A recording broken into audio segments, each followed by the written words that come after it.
welcome to today's live with Erin Green. We're talking about creating impactful courses. So I am excited about this. Every expert I know realizes that they need to get their information out there. They need people to be able to have an experience with them. There are courses everywhere as a result, and I might be overplaying it, but it's something that we know is key for many businesses. So you definitely don't want to miss what's coming. Erin is a seasoned learning designer with 15 years of experience in global enterprises and the creator of the Hook to Habit method. She is passionate about helping experts build courses that genuinely drive behavior change. So, in this conversation, we're going to explore how Erin helps experts to turn their intellectual property into powerful frameworks that create real behavior change. And you'll discover key differences between a course that truly transforms and a course that flops. We'll discover in Erin's story how she eliminated a block to her own higher impact and influence. And we'll also learn how she helps high achieving businesswomen to discover their authenticity as they build their meaningful brand. So, Erin, what inspired you to focus on working on helping others create courses that genuinely change behavior and welcome? Yeah, thank you. The inspiration behind this work and this business is there's a gap between knowledge that experts have and how it can be accessed at scale. And so I really believe that if leaders in business, if leaders in our communities have more skills that allow them to be loving leaders, proficient leaders, that we can really impact behavior and emotional intelligence in the world at scale. And I think that digital learning is the most scalable way to do that. Now, the challenge is that courses typically aren't designed to change behavior. They're designed to take someone's expertise and put it into a video or an audio, and it's a very passive experience. And there are many reasons for that, which we don't need to get into, but the reason that I started my company was because my superpower was taking someone's expertise and packaging it into a way that was better for that end learner. I was doing that for large global organizations like Deloitte and Google and IKEA, Amazon, so many of them. And I thought that work is wonderful. And I feel like I can make a bigger impact working with experts, consultants, solopreneurs, boutique, kind of smaller consultancies, and really bringing their knowledge to a broader format, because I think the world needs that. Amazing. So that was, the inspiration behind the business. Yeah. And it sounds like there might be a key conversation that you have and a key mindset shift that you have with your experts around it's not taking their information and putting it out into a course. It's actually creating that behavior change. And I know that you have a method that is so that the Hook to Habit method. So what is different about that method, and what's the shift that people create, that people have to think? How do people have to think differently to use that? Yeah. So with Hook to Habit, I created that method because nothing existed on how to design digital learning that changes behavior. Traditionally, learning and learning science hasn't focused on that. And so I said, okay, what's advertising doing to change our behavior from buying one brand of chips to another brand? What is behavioral economics and marketing doing to inspire a buying decision? What are elite sports psychologists doing to motivate Olympic athletes? And so I looked at all of the research in 14 different practice areas and said, okay, if we apply these methods to learning design, what does that then look like in a digital learning experience? And that was really, how I started with the method. And what's different about it is we start with what that new behavior or new habit is going to look like. And then we kind of design backwards. So traditionally, you would say to an expert, I might say, Nina, what is it that you want to teach? And you would say, oh, I have these keynotes, or I have this book, or I have, these workshops that I've done. And we would just start down the path of, okay, well, we can turn this into a video, and we can, but nowhere along the way were people asking the question of, like, are we actually creating something that's going to help the person purchasing that course apply it? And if we're not doing that, we might as well sell them a book, which has a place. It's great. We all love them. So instead, the question is, okay, if you're walking down the street and you bump into somebody who's taken your course 3 months after they've taken it, how are they behaving differently? What are their new habits? What are their new skills? What's different about the outcomes that they're producing? And then we move backwards and we say, okay, what is it that we need to give them in a learning experience in order for them to have that result? So that's where the method kind of came from. And there's 5 specific steps that we go through. Hook, which is grabbing that attention and showing what's in it for me, for the learner. And we do that both at like a macro level, but then also throughout the experience, because there's a reason why there are hooks at the beginning and end of every show we're binging on Netflix. Like, it's a strategy for engagement. We then go into start, which is where we create early wins. So as adults, we want validation, we want instant reward. And so we create that. If we're really getting someone to change their behavior, that's not always easy. And so these early wins start to build that momentum. Then we go into build, which is where we're really teaching them. Then they go into practice and they're applying and learning and getting feedback, which is really critical. And then we move them into kind of habit formation and continuous, reinforcement after that. So that's what is a little bit different about Hook to Habit and how I approach it. And I think that, like, on an ethical level, we need to deliver on the promise of transformation that we're telling people they're going to get. This is what I was going to say, is there's a lot of courses are actually not completed, and I think many people don't realize that some of the big name course providers, yes, know that people are going to buy the course, but a very small percentage of them will actually even complete it. right. And do you think that's partly because they're just not seeing the results? They're not actually getting the reward of seeing results as they get through? Definitely. And it's something like 20% of people that buy a course will never even open it, which is amazing to me. And then of the people that open it, only about 15% will go through the whole experience. Yes.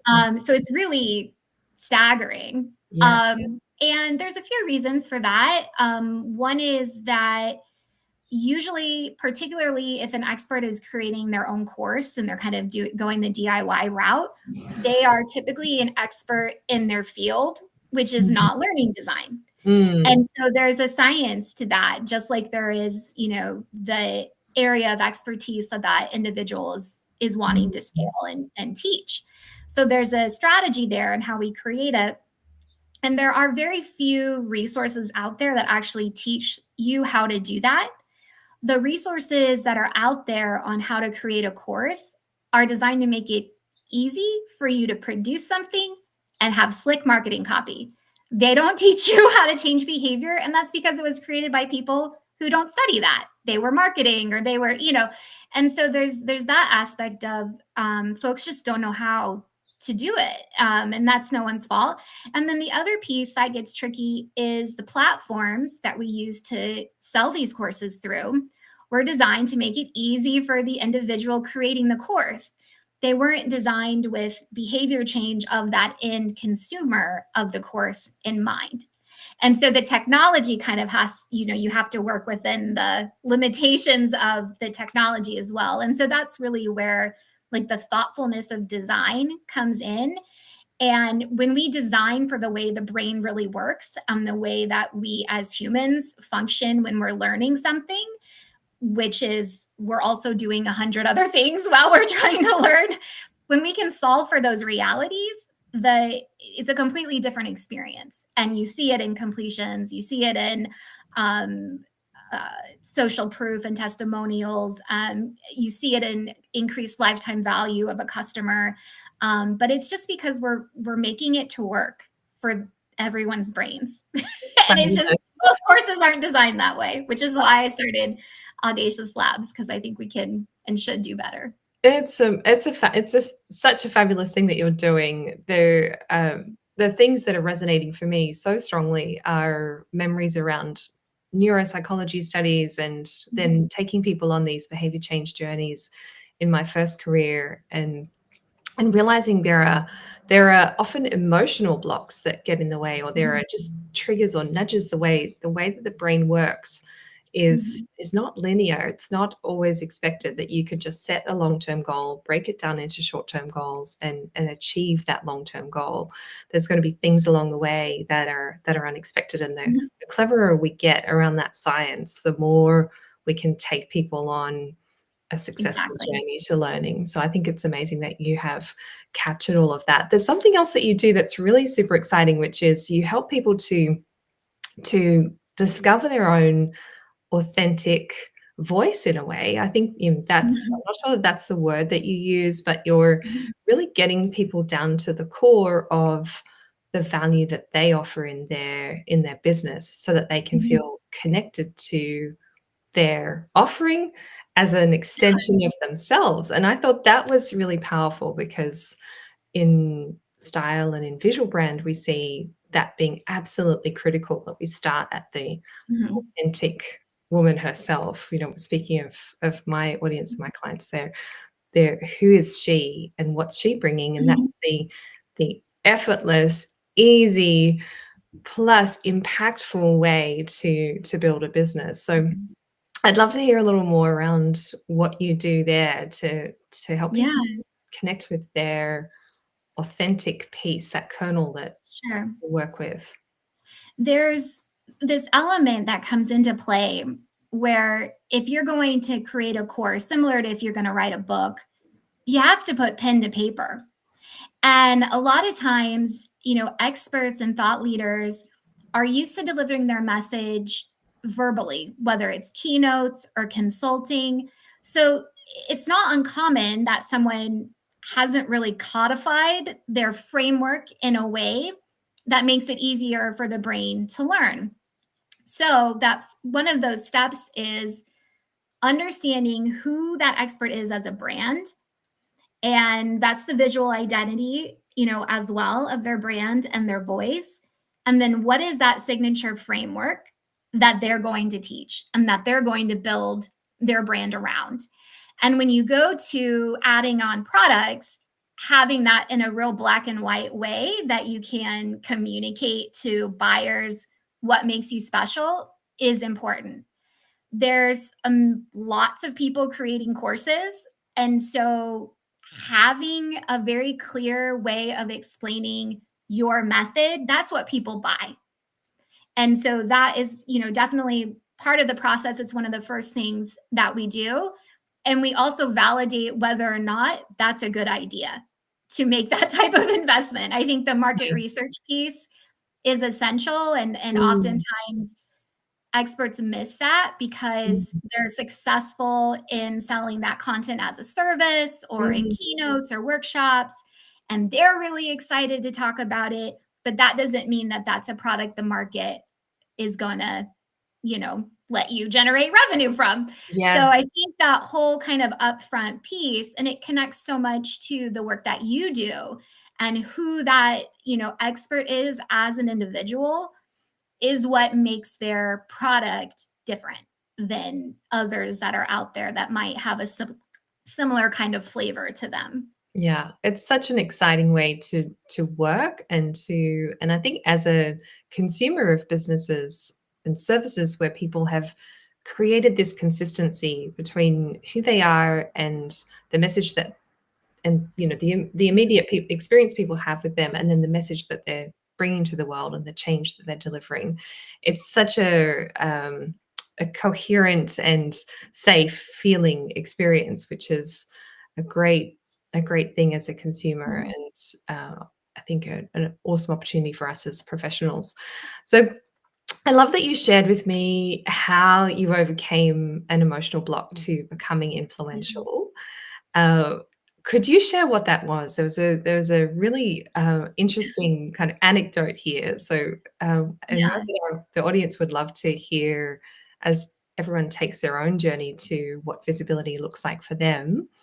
Uh, Yeah. encounter emotional blocks along the way, things where we feel that, oh, I'm not that woman, or I shouldn't be Mhm. that person, or that space is not a space that Mhm. I want to be in. So, yeah, can you share Yeah. what was that block for you and how did you overcome it?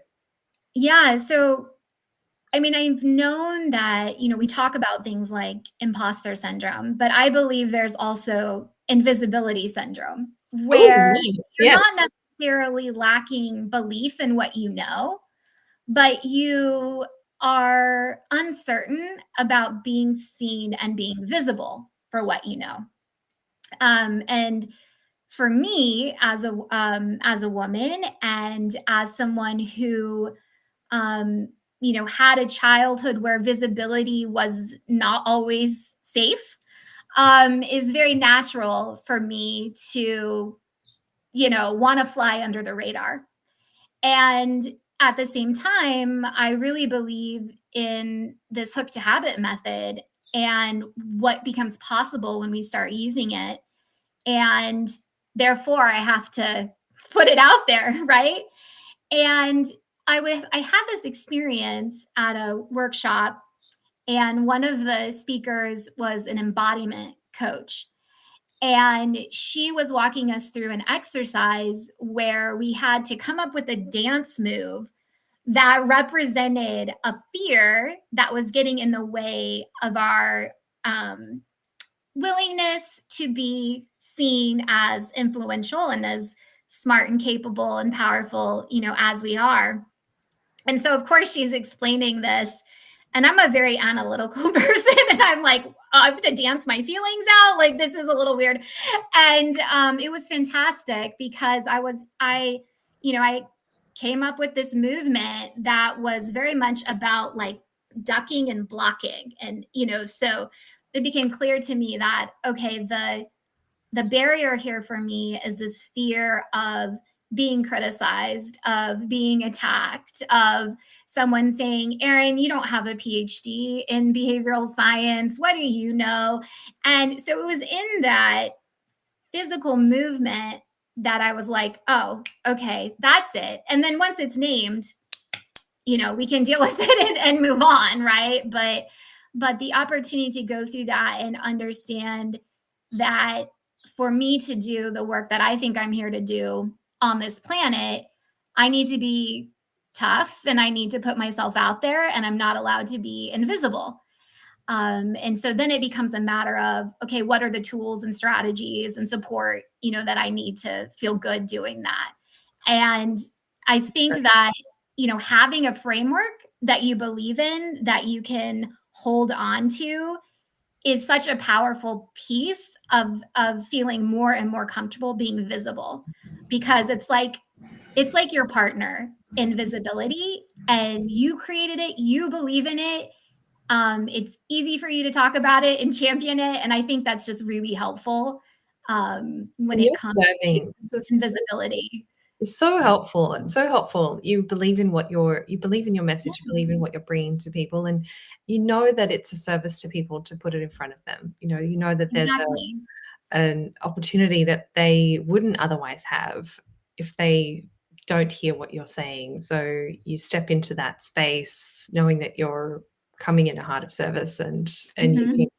you can give people, an incredible thing. So I love that you took that journey. I also love that it was an instant shift for you, and I think that does happen for some people. Obviously, it was really powerful for you, and it's a reminder that sometimes you're just one step away. It's just the right Yeah. step. So that And you was have to get out of your head. Like we spend so much time in our head, and it's those experiences that completely pull you out of that space that sometimes are what makes the breakthrough so much easier because so you're finally solving the problem in a different way. Yes, there's two ways to change. There's the incremental grow slowly and Mhm. achieve, through incremental steps, and then sometimes there's a quantum leap opportunity, which is Mm, an experience that is completely different, that mhm, if you're ready for it, if you're game for it, if you step into the dance into my feelings, mhm. then you can be suddenly taken to a new reality that was completely different and seems completely disconnected from where you were before. So I Yeah, love that you stepped into that. It was courageous to do that, and it's paid off incredibly. paid off, yeah. So good. So in the future, what does peak visibility look like for you? What's your vision of where you take Mhm. Hook to Habits and the audience Yeah, you reach? Where are you headed for the future? absolutely. So I would love that anybody that's creating learning digitally uses Hook to Habit as the framework to guide their design. So that's kind of the big goal because that's where impact happens. Um, and so for me, visibility around that is growing my personal brand, connecting with more people, but also creating products that allow more individuals and experts to access my thinking. And so that's something that I've been working on. The first part of that is market research, so that we don't build something that no one's going to buy. And so that's the tool that I'm getting ready to launch. Um, and my goal is that when the biggest thought leaders in the world, when Obama says he wants to make a leadership course, or Malcolm Gladwell is ready for the next one, that they call me. Brilliant. um, and that's kind of the ultimate. And there is an incredible amount of wisdom and expertise that is out there that is untapped and undistributed. And so creating tools and methods for for everyone to be able to access that is certainly what gets me up in the morning and creates that drive for me. And picking up on that, I'm excited that you're sharing an absolutely amazing vault of resources for people. Can you tell us about the Audacious Labs vault and how people Mhm. can access that? Yeah, so there'll be a link in the show notes. You can also get to it from my LinkedIn profile. There's a link right at the top. And as an educator, I believe in empowering everyone around me with the knowledge and skills to create what they're trying to create. And so the tools that my team and I use when we're building courses, whether it's with our Done For You service or Done With You service, information on Hook to Habit, behavior change, also building thought leader businesses. I talk about that. Everything that I create, that's a tool, a playbook, a template, I make it available for free through the vault. And so it's available. It's a great set of resources. It gets updated regularly. And I encourage people to use it. And if you get in there and there's something that you need that's not, just reach out and let me know, because I'm happy to create a tool, or maybe I have one and just, haven't gotten it in the vault yet. So people are absolutely welcome to reach out and tell me what you need, and I'll And be happy to help you. that is an amazing resource. Thank you. And so people can find that on the LinkedIn stream. There is a comment under the descriptions or on the post that has the link in it. So I think you've given us so much. Thank you, Erin, for being Thank with us you. today. Thank you, audience, for being here and for your comments and your interactions. We welcome those. So I'll leave you with this um, a quote from Marie Forleo, who says that the key to success is to start before you're ready. And I think there's something here where people who may feel that they're not quite ready for starting a course, or they're not at that point yet, then there's something to think about there. Is that it could actually be that you're ready now. There's if you're in the right hands, you've got an amazing opportunity. So thanks again for watching, and we will see you next week with another Mark Makers conversation, another woman making an impact.